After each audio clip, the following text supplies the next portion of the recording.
McEnany hosted Laura Ingram's show tonight and had this to say about the separation of church and state. I couldn't agree more with you, especially when it comes to God. Just a few moments here, but it's ironic to me that God, someone you can trust, is who is being run out of society. We know he was an integral part of our founding, mentioned in many of our founding documents. Separation of church and state found nowhere in our founding documents. However, it's been utilized to create a religion of secularism. Do you think it's doing damage, the fact that we are erasing broadly God out of a society in a way perhaps our founders never intended?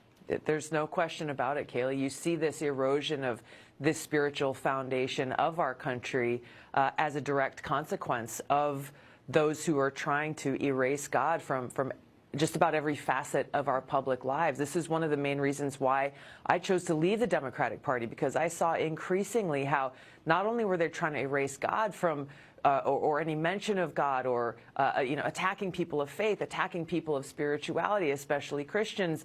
You see these attacks and you see the consequences in the direction, unfortunately, that much of our country is headed in, and the damage it's causing to families, to children, to our communities, to our policymakers, many of whom think that they are God and are trying to control us in every possible way. It's so true. Tulsi, so much wisdom from you always. Have a great St. Patrick's Day. Thank you so much.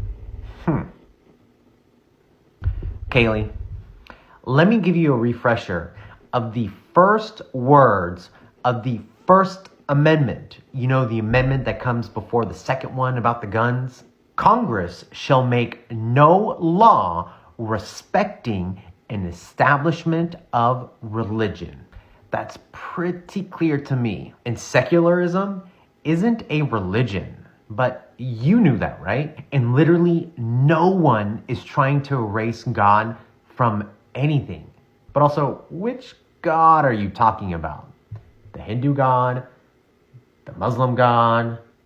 The Christian God? Oh, only your God. Got it, Kayleigh.